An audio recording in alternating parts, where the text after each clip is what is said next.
আল্লাহ নবী মুসা আল্লাহর সঙ্গে কথা বলেন, অনেক বেশি বলেন।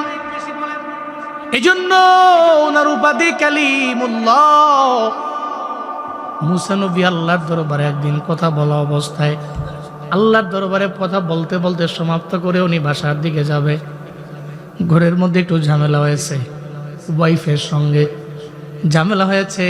ওই রাগান্বিত হয়ে একটা জায়গার মধ্যে দাঁড়ায় রইলেন। রিজিকের বিষয়ে টেনশনে পড়ে গেলেন, চিন্তায় পড়লেন। আল্লাহ পাক রব্বুল আলামিন মুসা নবী দাঁড়ায় আছেন।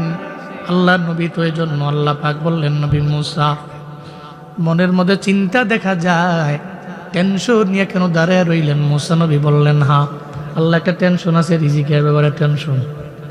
আল্লাহ কয়, নবী মুসা হাতের মধ্যে কি? কয় লাঠি। কয় লাঠির তো এত পরিমাণে পাওয়ার, ওই লাঠি দিয়া তো আপনি জীবনে অনেক কিছু করছেন, যা অন্য কোনো নবীরে আমি আল্লাহ দেই না। আল্লাহ পাক বলেন, নবী মুসা হাতের মধ্যে লাঠি, আপনার সামনে কি আল্লাহর দরবারে বলে পাথর? সখরা হাতের মধ্যে লাঠি আছে, তাহলে পাথরের মধ্যে জোরে একটা বাড়ি মারেন। লাঠি দিয়ে বড় একটা পাথরের মধ্যে মুসা নবী বাড়ি মারলেন। সঙ্গে সঙ্গে পাথরটা ভেঙে টুকরা হয়ে ভেতর থেকে আর একটা পাথর বের হয়ে গেছে। সুবহানাল্লাহ, জোরে কয় না। এরপরে আল্লাহ বলেন, আবার বাড়ি মারেন। মুসা নবী আবার বাড়ি মারলেন। এরপরে ওই পাথরটা ভেঙে আরেকটা বড় পাথর বের হয়ে গেল। আল্লাহ পাক বললেন, নবী মুসা আপনি আবার বাড়ি মারেন। আবার বাড়ি মারলেন, আর একটা পাথর ওই পাথর থেকে ফেটে বের হয়ে গেল। ওই মুসা নবী তাকায় দেখে ওই পাথরের মধ্যে একটা জাররা পরিমাণ একটা পোকা, জাররা পরিমাণ একটা পোকা ওই পাথরের এক জায়গা থেকে আরেক জায়গার মধ্যে যায়। আবার মুখের মধ্যেও খাবার নিয়ে যায়। ওখানে ওখানে ওই পোকাটাও আমার রবের গুণগান গায়। আল্লাহ নবী মুসা অবাক হয়ে গেছেন। আল্লাহর দরবারে বলতে লাগলেন, হে মালিক, একটা পাথরে আমি আঘাত করলাম, আর একটা পাথর বের হয়ে গেছে। আরেকটা পাথরের মধ্যে মারলাম, আরেকটা পাথর বের হয়ে গেছে। আরেকটা পাথরে মারলাম, আরেকটা পাথর বের হয়ে গেল। এই তিনটা পাথরের ভিতরে একটা পোকা, ওখানেও আবার জাররা পরিমাণ পোকা। জাররা বিষয়ে আপনাদের ধারণাও নাই। জাররা কি? জাররা আপনি খালি চোখে জীবনও কোনোদিন দেখতে পারবেন না রে বাবা। জাররা একটা বালুকণারে 70টা ভাগ করলে ওইটার একটা জাররা। সুবহানাল্লাহ কয় না? ওইটা জাররা। এই জাররা পরিমাণ একটা প্রাণী আবার মুখের মধ্যে খাবার নেওয়া যায়। কার গুণগান গায়? কার গুণগান? এলাকার লোকেরা মনে করে যেহেতু আমি ফজরে যাই না, আল্লাহর গুণকীর্তন আমি করি না, আল্লাহর গুণগান আমি গাই না, মানে অন্য কেউ মনে হয় রবের গুণগান গায় না। ও তো জানেও না, ও আরামের বিছানা পাইয়া 3টা পর্যন্ত মোবাইল চালায়। এই জন্য উজওয়ান বউ আছে, ফজরের নামাজ পড়ে না। গত 1.5-2 মাস 3 মাস ফজরের নামাজ কয়টায় মসজিদের মধ্যে হয় ও জানেও না। ও নামাজ ঘরেও পড়ে না, মসজিদের মধ্যেও আসে না। 3টা-4টা পর্যন্ত নাটক দেখা, সিনেমা দেখা, একটা পর্যায়ে গান হেডফোন লাগাইয়া রাতের বেলা ঘুমায়া যায়। ফজরের নামাজের ধারে কাছেও নাই। ফজর কোন সময় হয়ে গেল ও জানেও না। সারা দিন লাগাইয়া পাগলের মতো ঘুমায়। আবার সন্ধ্যার পরে মাগরিবের টাইমে বের হয়ে যায় বন্ধু বান্ধব লইয়া, বিভিন্ন জায়গায় ঘুরে ফিরে। একজন মুরব্বী যায় কয়, তুমি কি পড়াশোনা করো না? আমি কি পড়াশোনা করব, আমি তো TTCM পাস। কি পাস? টু কোম্পানির ম্যানেজার। TTCM পাশে বেড়ায়, কোনো কাম নাই, না দুনিয়ার না আখেরাতের কোনো বুঝি। এই এনে ঘুরে এই করে কোনো কাম আছে? না, কোনো কাম নাই। তো করো কি? এইটাই করে। কিন্তু এটা ঠিক যে এটা ঠিক, এই নওজোয়ান পুরাটাই সর্বোচ্চ 3 বছর পরে কপালে থাপড়াবে আর বলবে করলাম কি। ঠিক কিনা বলেন? ওই সময় সে আফসোস করলেও জীবনে কোনোদিন কাজে আসবে। লাইতা শাবাবা ইয়াউদু, ওই বুড়ার মতো যে বুড়া হওয়ার পরে কয় যে আল্লাহ আমি যদি আবার জুয়ান হইতাম। কেউ সম্ভব? সম্ভব নেই। জিন্দেগি তোর যায় রে ফাঁকি দিয়া রে সোনার আদম, জিন্দেগি তোর যায় ফাঁকি দিয়া। ও আদম রে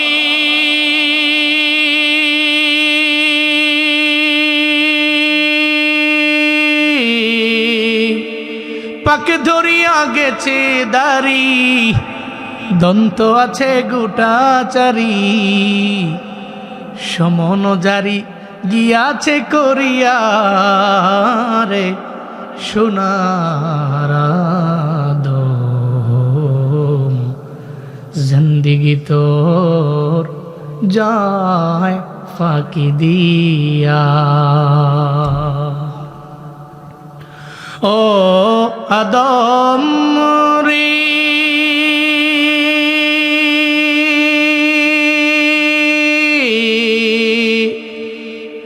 কামিনীর ওই কুলেতে কাল ঘুমেতে রইলি তুই, সারা নিশি কাটাইলি তুই ঘুমাইয়া ঘুমাইয়া রে সোনার আদম, জিন্দেগি তোর যায় ফাঁকি দিয়া। জিন্দেগি তোর যায় রে ফাঁকি দিয়া রে সোনার আদম, জিন্দেগি তোর যায় ফাঁকি দিয়া। কথা বলেন ঠিক কিনা? এই যে এখানে মুরব্বীরা আছে, এক সময় জোয়ান ছিল, বডির মধ্যে শক্তি ছিল, পাওয়ার ছিল, আজকে তো দাড়িগুলা পেকে গেছে। চাইলেই তো গরুর হাড্ডি একটা প্লেটের মধ্যে দিলে কয়ে খাইতে পারবো না, দাঁত নাই, কয়ে আমার দাঁত নাই, এই কারণে আমি খাইতে পারবো না। এই চিন্তা করে দেখবেন উনি খায় না। এই নাতি তোমরা খাও, কারণ বয়স একটা সময় আমগো ছিল, ওই সময় আমরাও তো খাইলাম, কিন্তু এখন তো চাইলেও আমরা খাইতে পারি না, এখন চাইলেও তো আমাদের দ্বারা সম্ভব হয় না। একটা মানুষ সর্বাবস্থায় জুয়ান থাকে না, ডে বাই ডে মানুষ বার্ধক্যের দিকে চলে যায়। এই জুয়ানেরা, একটা সময় তোমরা মুরব্বী হবা, ওই সময় কপালের মধ্যে থাপড়া এলেও কোনো লাভ নাই। এই জন্য এখন থেকে আমল করার প্রয়োজন আছে না নাই? কালকে থেকে করবো এটা বলার সময় নাই, এখন থেকে আমলের লাইনে আগাইও। আমল তো এখন থেকে পরে করব, এটা ভুয়া, ঠিক কিনা বলেন? কালকে থেকে করবো, জীবনও কোনোদিন এটা আপনার দ্বারা সম্ভব না। আপনি জবান দিয়ে এটা বেরো করতে পারেন না। আপনি কালকে করবেন, পরশু করবেন, পরের দিন করবেন, জীবনও কোনোদিন এটা আপনার দ্বারা মানায় না। এই নৌজওয়ানেরা তেলে এখন থেকে আমল। বলতেছিলাম, ওই যে মুসা নবী দেখলো ছোট্ট একটা পোকা, যার্রা পরিমাণ, তো উনি দেখছে কেমন, বুঝেন নাই? উনি তো নবী ছিলেন, তো মানুষ ছিলেন, উনি এই যার্রা পরিমাণ পোকা দেখছে কেন? আল্লাহ পাক ওনাকে দেখার মতো সুযোগ করে দিছে।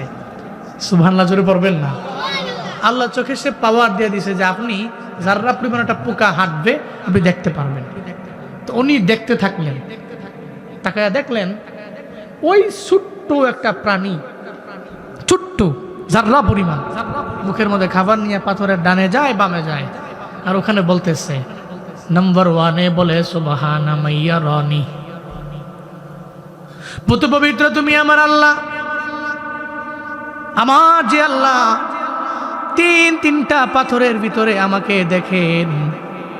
সুবহানা মাইয়া রানি, পুত পবিত্র রব তিনি তো আমারে দেখে, আমার রব আমার এই জায়গায় দেখে। শুধু তাই না, ওয়াসমাউ কালামি, শুধু তাই না, দেখে না, আমি তারে যা বলি সে এটাও শুনে। সুবহানাল্লাহ জোরে কয় না, আরো জোরে আল্লাহু আকবার। শুধু দেখে না, শুনেও, আমি তারে বলি সে শুনে। ওয়ারযুকুনি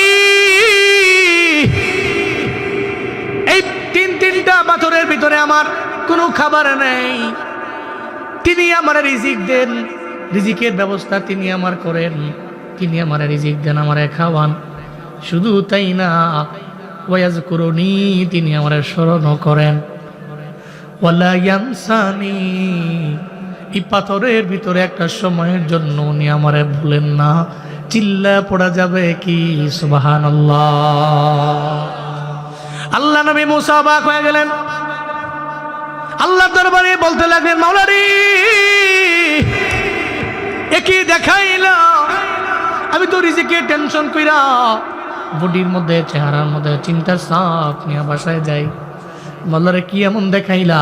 লাঠির মাধ্যমে পাথরের মধ্যে আঘাত দিলাম, ওখান থেকে পাথর বের হয়ে গেল, তিনটা পাথরের ভিতরে একটা প্রাণীও পাইলাম, ওই পানিরও বুঝি তুমি খাওয়াও, আবার সেও বুঝি তোমার তসবিহ জপে, তোমার নামের গুণগান গায়। ও দয়ার আল্লাহ, তুমি যা পারো, জমিনের কোনো বান্দা সেটা পারবে না। ও আল্লাহ গো, আজকে থেকে রিজিক নিয়ে আমার কোনো টেনশন নাই। আল্লাহ যদি ওই তিনটা পাথরের ভিতরের পোকারে যদি আমার মাওলা খাওয়াইতে পারে, তাহলে এই পোকার চাইতে আমার দাম কম না বেশি? কম না বেশি? মাঝে মাঝে মনে হয় আমগো দাম পোকা, গরু, ছাগল এর চাইতে কম। আপনার কাছে এটা মনে হইতো, হুজুর কইল কি? এটা আমার কাছে মনে হয়, আমার কাছে মনে হয়। কেমনে মনে হয় আমি বলি আপনাদের। একটা গরু, এর আকল আছে? কথা কয় না? আছে? আমার আছে, আপনার আছে? আছে, বিবেক আছে, বিবেক আছে, আকল আছে। কিন্তু গরু, ছাগল তো টাকা পয়সা দিয়ে কেনা বেচা করা যায়। এই যে আপনার যে বিবেকটা, এটা টিহা দিয়ে কিনুন যায়? কথা বলেন না? কিন্তু বহু মানুষ আছে টাকার কাছে নিজের বিবেক রে বিক্রি করে দেয়। আগামী 10 দিন 12 দিন পরে পাবেন এর নমুনা।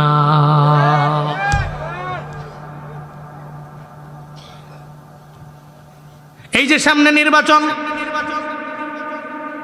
দেখবেন দরওয়াজার সামনে এসে কোরআন আরবে আর বলতে থাকবে, নির্বাচনের মধ্যে তুমি খালি আমার একটু জয়যুক্ত কইরো। কয় জয়যুক্ত করবো কোনো, আমার ফায়দা কি? একটা পর্যায়ে নেতায় তো কিছু কয় না, নেতার ডানে বামে কিছু পাতি নেতা আছে না নাই? একটা পর্যায়ে ও চলে আসলো, ওই নেতারে খালি বুটটা দিও। ফ্যামিলির মধ্যে মেম্বার কয়জন? ওই ফ্যামিলির মধ্যে মেম্বার আছে আমার 5 জন। ওই ধরো 5 জনের 5 বাজা 2500 তুমি নিয়ে যাও, অথবা 1000 করে 5000 তুমি নিয়ে যাও। দিয়া দেয়, ও চিন্তা করে এবার কোনো জায়গায় কোনো চিন্তা নাই, কোনো টেনশন নাই, টাকা 5000 পাইলাম। আকল কি বলে আর না বলে, বিবেক কি বলে আর না বলে, ওগুলা দেখার টাইম নাই। খালি 12 তারিখে ভোট হইব তার প্রতীকের মধ্যে, ঠিক কিনা? এই চিন্তা নিয়ে ঘুরে। অথচ আকল কত দামি, বিবেক আল্লাহ দিয়েছেন। এটা বিবেক বিক্রি করে দিল, 1000 টাকার বিনিময়ে তার বিবেকটারে পর্যন্ত সে বিক্রি করে দিল। অথচ গরু কেনা বেচা করা যায়, ছাগল কেনা বেচা করা যায়, তো 500 টাকার বিনিময়ে তো গরু কিনা যায় না। বাজারের মধ্যে গেলেন গরু কেনার জন্য, এই গরুর দাম কত? কয় লক্ষ টাকা দেওয়া লাগবে। কয় আমি তোমারে দিব 85,000। কয় হবে না, দেখো না খাওয়া একটা মোটাদা যাও করলাম, কত দেওয়া লাগবে? কয় 90,000 হইলে সারমো। দালাল টালাল দইরা মইরা একটা পর্যায়ে 88 দিয়া নিয়ে গেল গরুটা। ওই গরুর দাম এত। এরপরে ছাগল কেনার জন্য ছাগলের বাজারে যায়, ওখানে গিয়া ছাগল কিনে। ওই 500 টাকা দিয়া তো ছাগল পাওয়া যায় না, ওখানে সর্বনিম্ন 8-10,000 15,000 যাওয়া লাগে। কপাল পোড়া মুসলমান, কপাল পোড়া বাঙালি। এই কপাল পোড়া, এত কপাল পুড়ে গেল, একটা গরুর চাইতেও বুঝি আপনার দামও কমে গেল, এটা ছাগলের চাইতে দামও কমে গেল। যদি আকলটারে বিক্রি করতে হয় তাহলে নিয়ত কইরেন 1000-2000 টাকা বিক্রিও মুনা, কমপক্ষে প্রতিজনের জন্য লাগবো লক্ষ টাকা। ঠিক কিনা বলেন? যদি মনে করেন যে আপনি গরু চাইতে একটু দামি, যদি এটা মনে করেন তো বেচছেন। আর যদি মনে করেন যে না, টাকার মাধ্যমে এটা বিক্রি করা যায় না, আপনি বিক্রি হতে পারেন না। আপনি আশরফ, আপনি আল্লাহর কাছে অধিক সম্মানিত। এই পৃথিবীতে যত মাখলুকাত আছে, এই সমস্ত মাখলুকাতের চাইতে দামি কারা? আমরা। والتين والزيتون وطور سينين وهذا البلد الأمين لقد خلقنا الإنسان في أحسن تقويم চিল্লা পড়েন আল্লাহু আকবার। আল্লাহ পাক বললেন সূরা ৩ এর মধ্যে ৩ আয়াতের মধ্যে আল্লাহ ৪টা কসম খেয়ে জানায়া দিলেন, বান্দারে আমি আল্লাহ তোমারে এত সুন্দর করে বানাইছি, এত সুন্দর অবয়ব দিয়ে আমি আল্লাহ বানাইলাম, এত সুন্দর অবয়ব দিয়ে আমি আল্লাহ জমিনের অন্য কাউরে বানাই না। আল্লাহ কয় তোমারে বড় দামি করে বানাইলাম। আল্লাহ নবীর মুসারে বললেন, নবী মুসা চারটা পাথর, এর ভিতরে একটা পোকা যদি আমি রব যদি খাওয়াইতে পারি তাহলে বলো না। মুসা নবী জমিনের মধ্যে মানুষ বড় দামি, বড় সম্মান দিয়ে আমি আল্লাহ তারে বানাইলাম, একটা পোকারে যদি আমার মাওলা খাওয়ায়, আমারে তোমারে আমার মাওলা কি খাওয়াইতে পারে না?